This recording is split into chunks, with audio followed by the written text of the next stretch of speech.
Hi, my name is Cyrus Riddle, and this is my book report titled Warrior's Companion Picture, a picture named Victoire.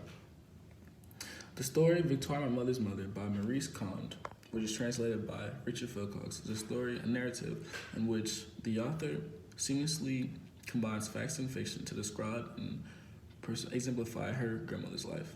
Here I will be summarizing the book, describing the relationships between the characters, giving my synopsis of French colonialism and how racial slavery influenced the story, things I learned, critiques, and why I would not recommend this book. Victoire's story begins in Latrell on the island Marie-Galante. She immediately loses her mother due to complications of childbirth. And that's not the only surprising fact about her birth. As soon as everyone realizes and sees her light, fair skin color, straight hair, and clear eyes, referred to as the clearness of water, they realize that it's just the idea of Alette being with a white man, which were rarely seen on Latrell, and having a lot of dollars is just unheard of. So that surprises all. But, excuse me, paper flipped the wrong way. But because of this, well, it surprises everyone. But due to her mother's death, she's entrusted to and raised by her grandmother, Caldonia. Her younger years are described as dull and as a paradise lost. She is a very socially awkward child and doesn't speak much. But eventually growing older, she's introduced to and works under the Jovials. It is during this time that Victoire finds her passion for cooking as well as music. Fortunately, due to an affair with her godmother, Teresa, with Dernier, she's kicked out of the house, as well as a pregnancy following the affair. That also attributes to her being kicked out of the house. Briefly after this, she works for the Dolio beer forts while she is pregnant. There, she meets her best friend, their eldest daughter, Anne-Marie. After having her baby, Jean, and realizing that she only wants the best for her, and that really goes further to describe education for her, she decides to move with Anne-Marie and go to work for the Wahlbergs. During this time, she develops a sexual relationship with Anne-Marie's fiance, Dernier. And as John grows older and sees that she loses respect for her mother and Boniface, only creating a distance between them. Unfortunately, Victoire's story ends due to cancer, and she dies, wishing that she could have had a better relationship with her daughter. Now, let's get to a description of the characters and conflicts. First character pair is Victoire and Caldonia. Caldonia and Victoire have a kind of like mother-daughter relationship, except for Caldonia is her grandmother. Caldonia it's very one-sided, unfortunately. Caldonia seems to care much more for Victoire and has a connection with Victoire that Victoire doesn't seem to replicate, kind of due to her awkwardness and things. Even when Caldonia dies, Victoire doesn't shed a tear, she just continues on. The next relationship we're going to go to is Victoire and Boniface. Boniface and Victoire have a sexual relationship. Boniface seems to not be able to live without Victoire. He loves her. He cares for her much more than he ever cared for Anne-Marie, knowing that Anne-Marie and Boniface's marriage are really only married on paper, while he's really truly in love with Victoire. It's seen as normal for white Creoles to have sex with mulattoes, but that's really their sexual relationship. Another relationship in the story is Victoire with Anne-Marie. Victoire and Anne-Marie's relationship is one of the best friendship. At sight, they seem to fall into just this instant friendship that lasted all the way to the end. Another relationship in the story of the main characters, Anne-Marie and Boniface. Having in marriage, they weren't really truly in love. Anne-Marie didn't really love Boniface. She didn't have quite feelings for her. She knew about the affair with Victoire, but let it happen because she didn't feel the love. It was just a marriage on paper, as I said before. My last description between the characters is gonna be Victoire with Jean. Victoire, like I said before, Victoire and John, a distance is created. Um, when she gets older, Jean sees that Victoire and Boniface are having sex, and she doesn't like that because she feels as if he's just using her for sex. He doesn't like the Creole white man being with the mulatto, and she feels as if her mother just isn't, it's just being used. There's a distance. Jean wishes that after Victoire dies, Jean wishes that she better would have understood her mother, but unfortunately, due to her mother being uneducated, it just didn't happen that way.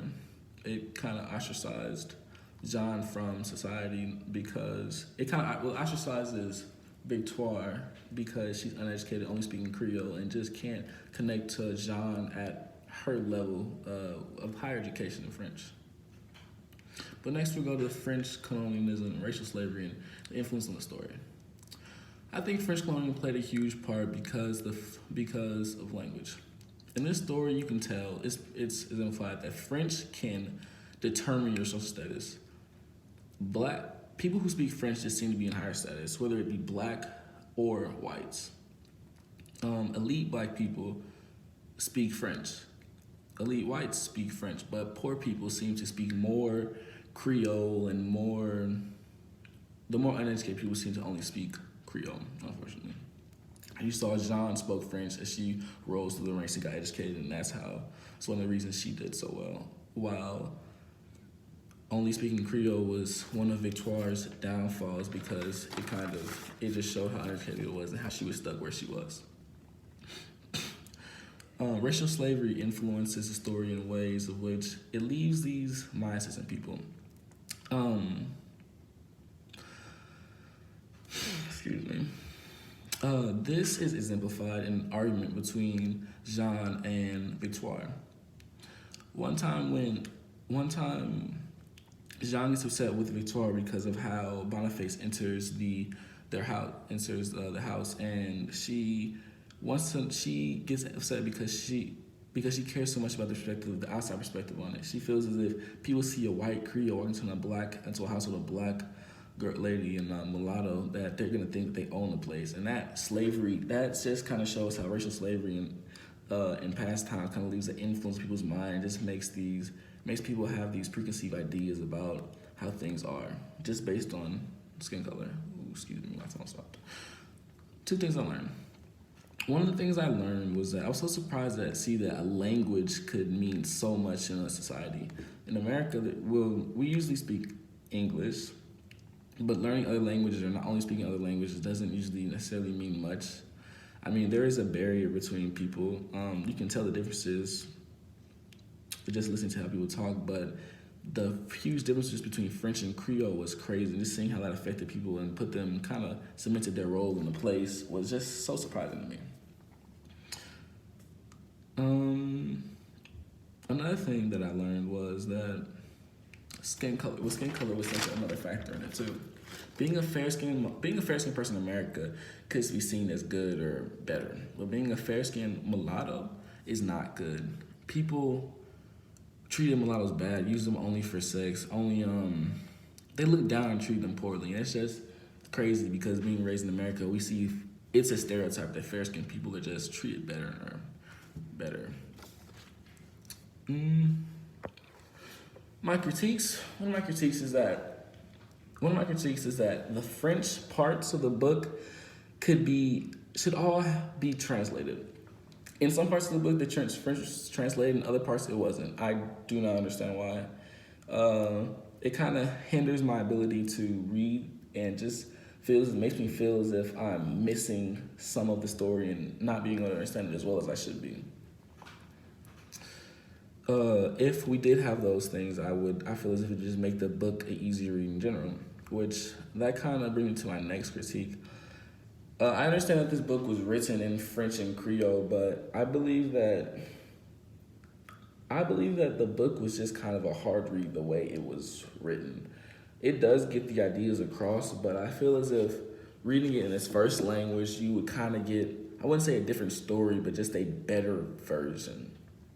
And there's not much you can do about that unless someone was to redo the book in English, but that's just how I feel about it. I think it was a hard read, I think it was written just the way that was hard to read and understand. Now, would I recommend this book to others? Taking history in Creole. Yes, I would. I would recommend this book to the future students of Creole history because even though it's partly fiction, it does a great job of teaching and demonstrating the history of Creoles. Like I said, it was personified that being fair-skinned and mulatto, you could see in the book that you get treated a lot worse than that. And it also shows the differences in how speaking one language and how education that does, how that sets you up for life.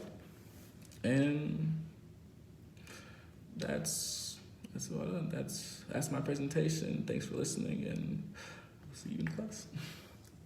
Thank you, Cyrus, signing off.